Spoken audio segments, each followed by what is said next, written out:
안녕하세요. 인텔쇼스 코리아 조성환입니다. 이번 DHL이 주최하는 그 웨비나를 통해 유용한 정보를 공유할 수 있게 되어서 매우 영광으로 생각합니다. 이번 세션에서는 라이프 사이언스 헬스케어 분야에서 주로 사용되어지고 있는 콜체인 포장재 중심으로 정보를 공유해 보도록 하겠습니다. 어, 관련 내용은 먼저 글로벌 콜체인 포장재 시장 규모를 간략하게 확인을 해보고요.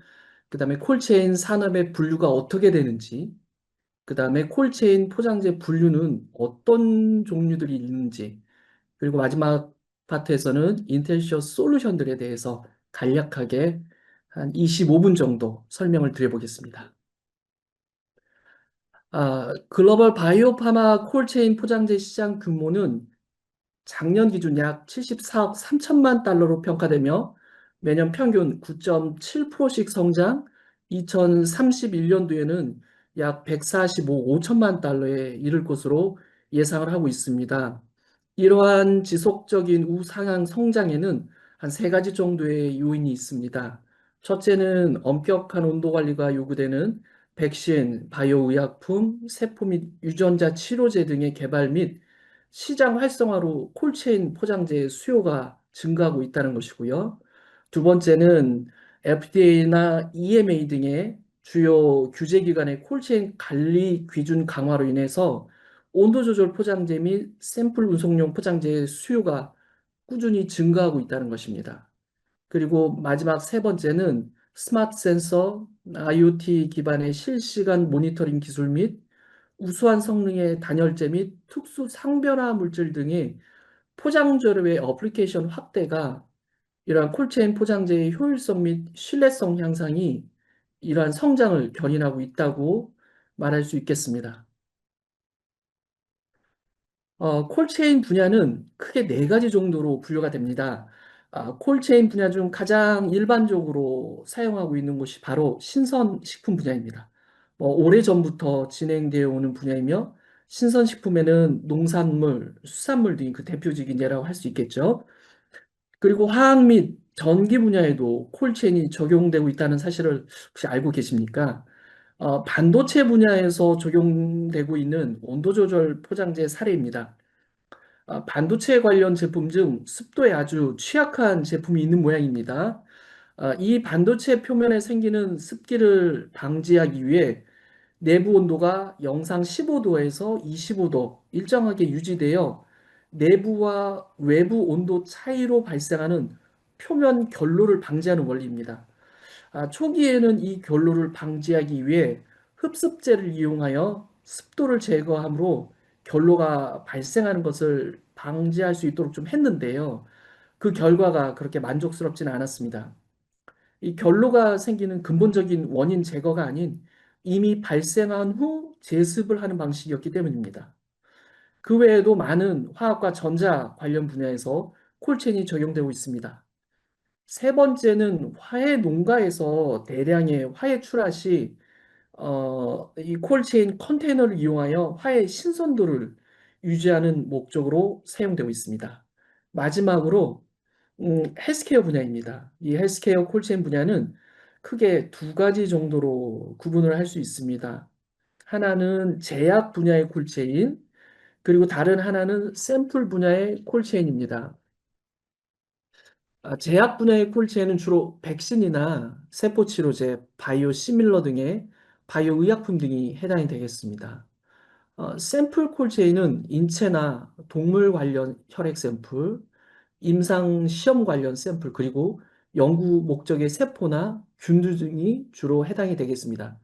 이번 시간에는 이 헬스케어 분야의 콜체인을 주로 말씀드려보겠습니다. 이번 보이는 슬라이드는 라이프 사이언스 분야에서 주로 적용되는 콜체인 온도 범위에 대하여 알아보겠습니다. 이 전 강의에서 잠깐 언급이 됐었는데요. 온도는 크게 영상 조건과 영하 조건을 포함해 총 6가지 온도 범위로 대략적으로 구분을 할 수 있습니다. 현재는 2도 8도의 냉장 운송과 빌로우 마이너스 60도 드라이 아이스 냉동 운송이 라이프 사이언스 분야에서 가장 많이 적용되고 있는 온도 조건입니다. 하지만 세포 치료제 관련 연구의 증가로 인해서 그 액체 질소를 사용하는 마이너스 196도 극저온 솔루션을 적용하는 사례가 증가하고 있고요. 더불어 상온 15도에서 25도, 저희는 이제 이거를 컨트롤드 앰비언트 조건이라고 하는데요. 어, 실온이지만 온도가 정해진 범위 내에서 온도를 유지하는 이 컨트롤드 앰비언트 조건도 꾸준하게 그 사용의 범위가 증가하고 있는 추세입니다. 저희 분야에서는 이 콜체인 포장지를 크게 두 가지로 분류를 합니다. 하나는 온도 조절 포장재, 말 그대로 온도가 유지되어야 되는 포장재이고요. 다른 하나는 샘플을 운송하는 샘플 운송용 포장재입니다. 다시 온도 조절 포장재는 템퍼레처 컨트롤 패키징은 패시브 타입 포장재와 액티브 타입 포장재, 그리고 액티브와 패시브의 장점을 활용한 하이브리드 타입의 포장재 한 세 가지 정도로 구분할 수 있겠습니다. 좀 복잡할 수 있겠지만 간단하게 말씀드리자면 온도 조절 포장재의 분류는 저장 전력의 사용 유무에 따라 액티브와 패시브로 구분을 합니다. 다음 슬라이드에서 액티브와 패시브의 특징들에 대해서 조금 더 자세하게 말씀드려 보겠습니다. 먼저 패시브 타입 포장재는 외부의 전원이 없이 특수한 냉매 물질을 이용하여 목적 온도를 유지합니다. 패시브 포장재의 장점은 구조가 간단하다는 것과 그리고 비교적 저렴하다는 것입니다. 유지 보수 및 운영이 간단하고 다양한 운송 수단에 적용할 수 있다는 것이 패시브 포장재의 장점입니다. 하지만 장거리 운송에는 불리하며 목적 온도 유지 시간에 좀 제한이 있습니다. 그리고 아무래도 외부 온도에 영향을 받는다는 것이 이런 패시브 타입의 포장재의 약점입니다. 현재 패시브 포장재 적용은 단거리 운송, 여기서 단거리라 하면 통상 72시간에서 한 96시간, 많게는 120시간 정도까지를 의미합니다. 그리고 또 비용이 좀 민감한 경우, 그다음에 전기 공급이 어려운 환경 등에서 가장 많이 사용되고 있습니다. 그렇다면 그와 반대되는 이 액티브 타입의 포장재는 우리가 흔히 사용하는 핸드폰 충전 방식의 포장재라고 생각하시면 될 것 같습니다. 배터리를 통해 저장된 에너지로 지속적이고 정확한 온도 제어가 가능하며 장거리, 장시간 운송에 적합합니다. 외부 환경에 영향을 거의 받지 않는다는 매우 큰 장점이 있습니다. 하지만 뭐 이게 또 다 좋을 수만은 없죠. 이 가장 큰 단점은 이게 사용료가 매우 비싸다는 겁니다. 그리고 통상 대형으로 만들어져서 소형의 운송품들을 운송하기에는 좀 무리가 있습니다. 또한 유지 보수 및 운영이 좀 복잡하다는 단점들이 있습니다. 이러한 액티브 컨테이너는 고가의 바이오 제품, 상업용 대량 의약품 등이 항공 운송으로 진행될 때 주로 사용되어지고 있습니다. 지금 보시는 이미지가 앞에서 말씀드린 액티브 타입의 이 컨테이너들입니다. 뭐 이미 사용하고 계시는 고객분들도 계실 것 같고요. 통상 액티브 타입의 컨테이너는 모두 렌탈 개념으로 현재는 공급을 하고 있고 그 제조사들은 주로 글로벌 업체들이 이 시장을 다 선도해 가고 있는 상황입니다. 이러한 포장재들을 패시브 타입 포장재라고 합니다. 아마 이러한 포장재들이 좀 더 익숙할 것으로 좀 생각이 되는데요. 과거에는 이 좌측에 보시는 타입의 포장재들이 더 일반적이었다면, 현재는 온도의 안정성을 위해 대부분 이런 우측에 있는 타입의 포장재들이 사용되고 있습니다. 저는 2010년부터 제가 콜체인 패키징 관련 일을 시작했습니다. 사실 그 당시에는 이런 스티로폼과 물을 베이스로 하는 냉매를 이용한, 저희는 이걸 전통적인 방식의 포장재라고 하는데요. 이런 포장재들이 사실 주로 많이 사용되고 있었습니다. 하지만 지금은 이 관련 법규가 강화되고 콜체인의 필요성 등의 인식이 많이 보편화되어서 점차 높은 수준의 패키징 솔루션들을 적용하고 계시는 고객들이 많으십니다. 지금 보시는 이미지가 이게 이제 하이브리드 타입의 컨테이너입니다. 이게 보기에도 매우 고급스럽죠. 하지만 사실 저도 이걸 많이 접해보지 못했고, 우리 앞에서 설명한 우리 DHL이나 DGF 쪽에서도 그렇게 빈도수가 높지는 않을 거라고 좀 생각이 듭니다. 패시브와 액티브의 장점들만을 기술들을 접목해서 만든 제품이고요. 하지만 향후 ESG 관점에서 보자면 점차 그 사용의 범위나 빈도가 이렇게 증가해 가지 않을까라고 개인적으로 생각합니다. 앞에서 보았던 그이 모든 온도 조절 포장재는 이 제조사에서 제공하는 퀄리피케이션 레포트라는 게 있습니다.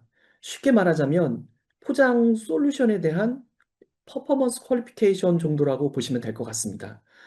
다양한 양식하고 조건들이 있지만 이 퀄리피케이션의 레포트의 목적은 이러이러한 외부 환경에서 우리가 목적으로 하는 온도를 어느 정도까지 유지할 수 있는지를 보여주는 어떤 기준 참고 자료라고 보시면 될 것 같습니다.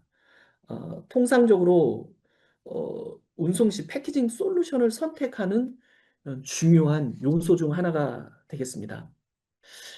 지금까지 저희는 온도 조절 포장재에 대해서 간략하게 알아보았습니다. 어, 사실 이 온도 조절 포장재 설명 이게 두 강의 정도가 되는 강의를 이렇게 압축하다 보니까 사실 중간중간 핵심 내용들이 많이 빠졌는데요.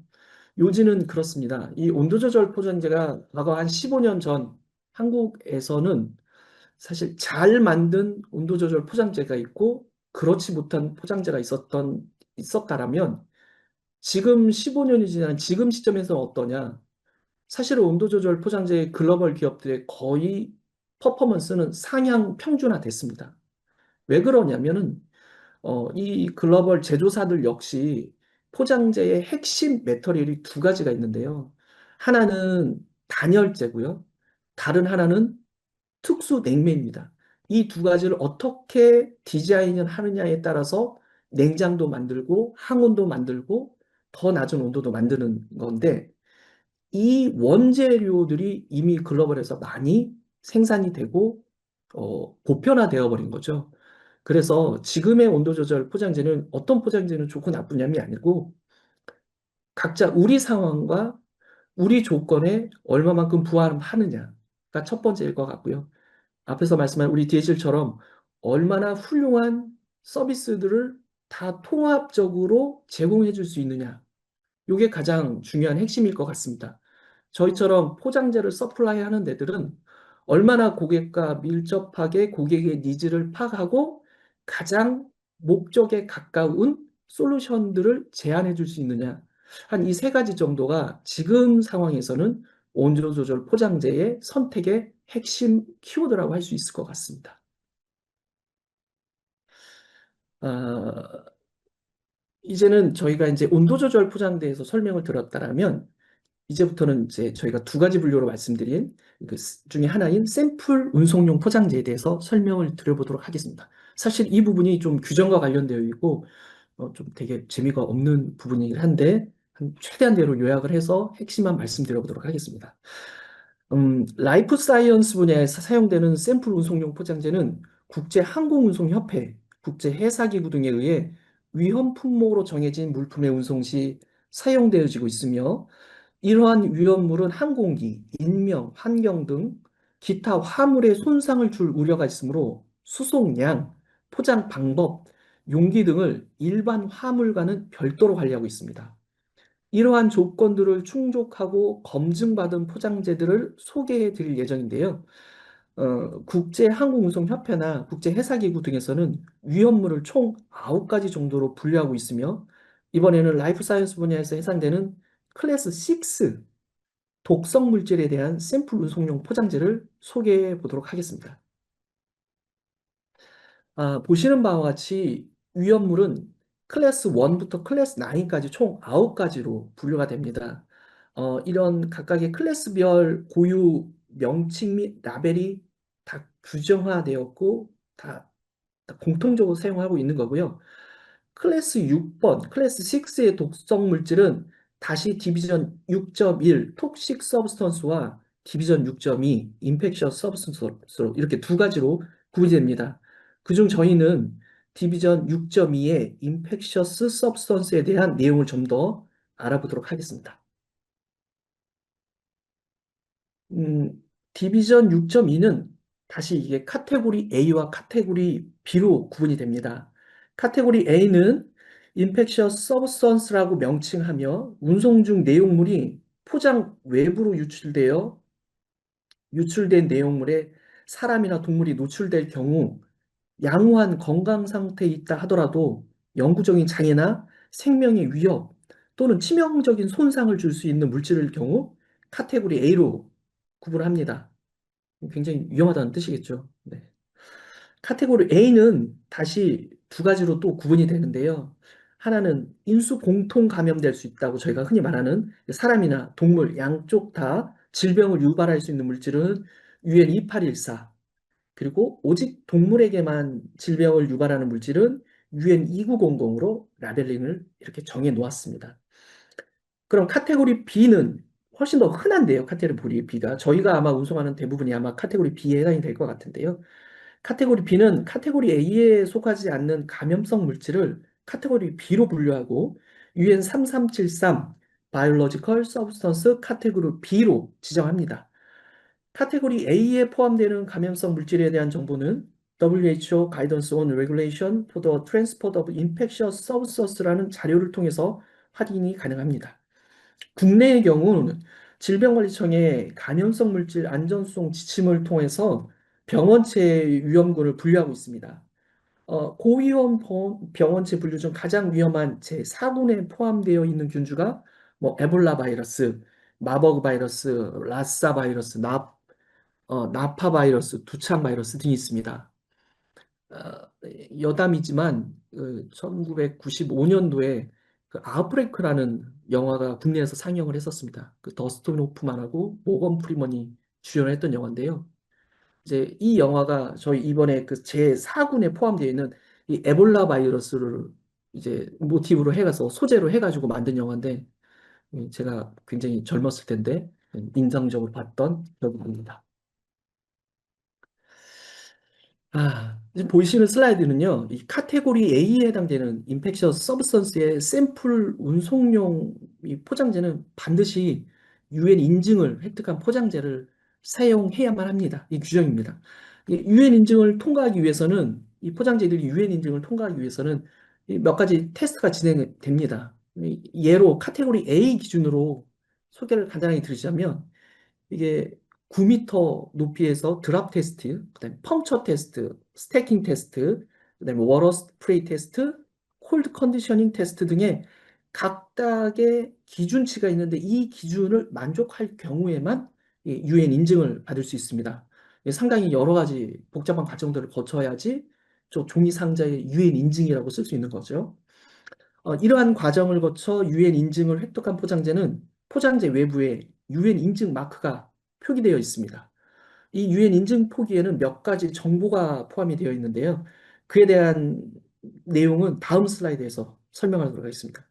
이 카테고리 B 기준으로 1차 용기 최대 적재 가능 용량은 액체는 1리터, 고체는 1kg로 제한이 되고 포장재 단위로는 액체는 4리터, 고형 타입은 4kg까지 적재하도록 하는 규정이 있습니다. 아마 이런 상황들은 저희 이 우리 물류 전문가들 상황에서도 아마 검토가 되는 내용들이라고 생각이 듭니다.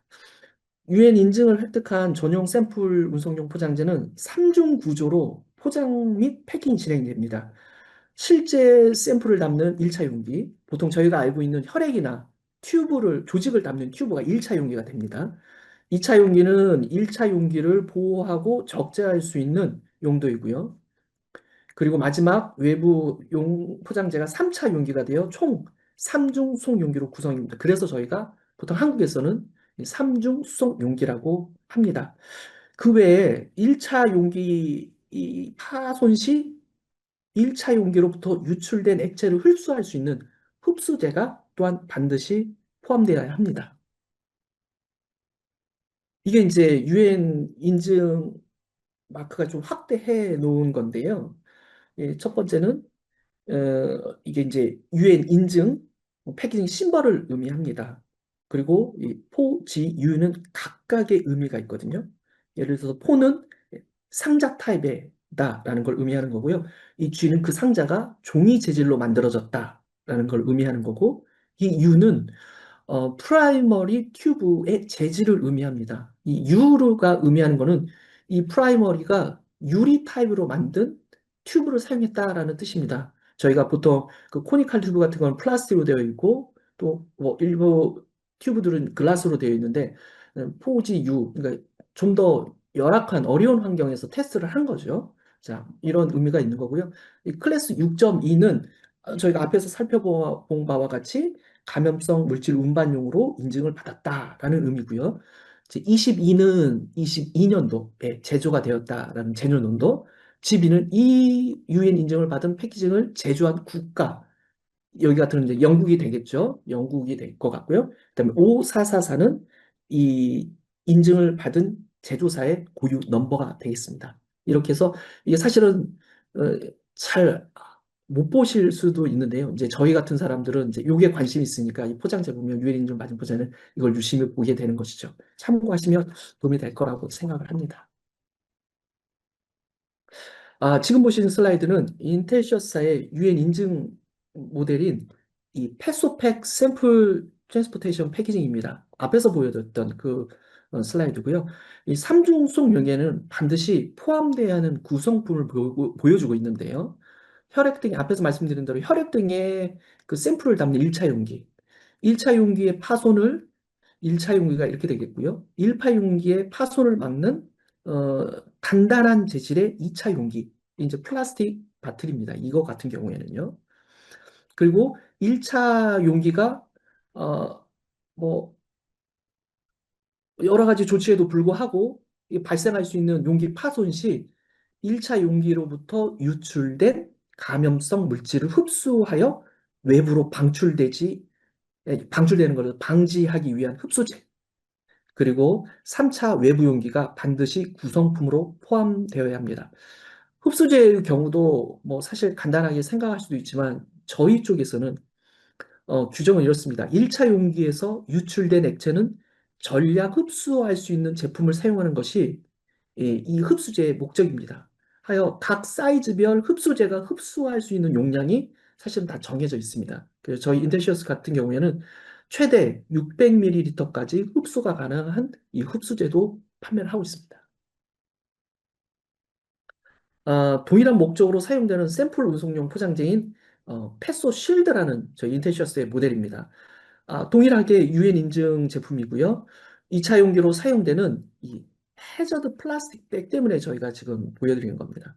이 해저드 플라스틱 백은요, 보시면 이게 95라고 써져 있는 번호가 있습니다. 이게 뭐 저희 제품뿐만이 아니고 유엔 인증을 득한 그 95kPa를 검증한 제품들은 마크가 적혀 있는데 이 95라는 게 95kPa의 압력도 견딜 수 있는 포장재 비닐 플라스틱 백이라는 의미입니다. 이게. 그래서 저희가 항공으로 운송하다 보면 한국 이제 기압이 낮아지니까 이렇게 저기 압력이 높아져서 이게 터질 경우가 있거든요. 그거를 방지한다라는 것입니다. 이렇게 사실은 그냥 저희가 일반적으로 흔하게 사용하고 높은 빈도로 사용되어지지만은 이거를 만드는 제조사 측에서는 상당히 많은 고민과 어떤 규정들을 준수하면서 제조가 되어지고 있다라는 말씀을 이 자리를 빌어서 좀 드리고 싶습니다. 아, 이제 마지막 세션인데요. 이제 간략하게 저희 인텔시어스에 대해서 좀 소개를 하도록 하겠습니다. 저희 인텔시어스는 영국과 미국에 본사를 두고 있는 글로벌 패키징 전문 기업입니다. 1998년도에 설립되었고 온도 조절 포장재 및 샘플 운송용 포장재를 공급하고 있습니다. 인텔시어스는 전 세계 9개 국가에서 인텔시어스 다이렉트 사이트가 운영되고 있고요.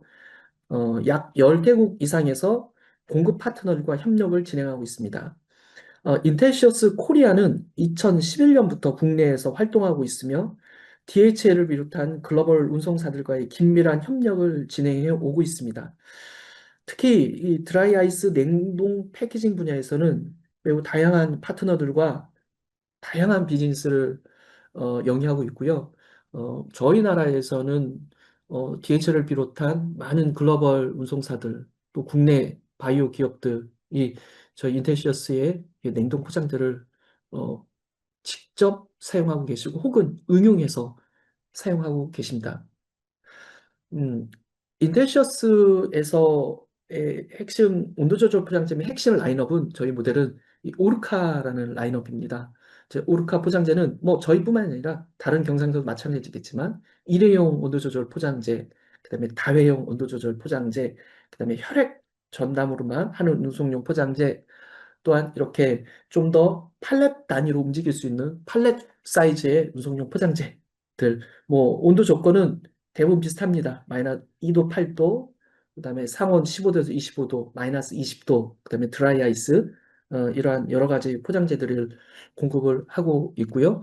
국내에서 재고를 가져가면서 저희가 국내 기업들에게 서플라이를 하고 있습니다. 더불어 이제 뭐 운송을 하기 위한 패키징과 데이터 로고는 이렇게 꼭 같이 가야 될 옵션이죠. 그래서 어 저기 템슨이라는 기업과 저희가 협력을 하고 있고요. 뭐 일회용부터 다회용, 그다음에 좀 더 저렴한 데이터 로고들 여러 가지들을 일부 품목들은 정기적으로 사용하는 국내 재고를 유지하고 있고요. 이제 멀티로 사용하는 것들은 오더 베이스로 저희가 서플라이를 함께 진행하고 있습니다. 마지막으로 앞에서 말씀드린 샘플 운송용 포장재입니다. 저희 인텔시스의 샘플 운송용 포장재 모델은 바이오덤, 뭐 패소팩, 패소실드라는 게 주요 모델이고요. 뭐 샘플 운송용 포장재지만 경우에 따라서는 온도 조절이 요구되는 샘플 운송용 포장재는 저희의 온도 조절 포장재와 샘플 운송용 포장재를 결합한 모델들이 있습니다. 이렇게 해서 저희가 샘플 운송용을 규정뿐만이 아니라 온도까지도 함께 커버할 수 있도록 제공하고 있습니다. 어, 지금까지 이렇게 해서 콜체인 패키징을 중심으로 해서 설명을 드렸는데요. 어, 사실 이 라이프 사이언스의 일회 운송에 주는 잘못됐을 때의 리스크에 대한 데미지는 사실 저희가 한 15년 경험을 했습니다. 그래서 매우 민감합니다. 뭐 포장재를 하는 저희도 이 정도로 민감한데 하물며 직접 운송을 하는 우리 DHL이나 DZF는 얼마나 더 민감할까 생각을 하고 있습니다. 하지만 저희가 가지고 있는 솔루션 내에서 여러 가지 정보를 취합해서 최대한대로 최고의 서비스를 할 수 있도록 리스크를 최대화할 수 있도록 저희 콜체인 솔루션들, 콜체인 패키징들을 저희가 제공할 수 있도록 하겠습니다. 혹시 추가적인 질문이나 문의사항이 있으시면 언제든지 연락 주시면 할 수 있는 선에서 최선을 다해서 성실하게 답변 드리도록 하겠습니다. 감사합니다.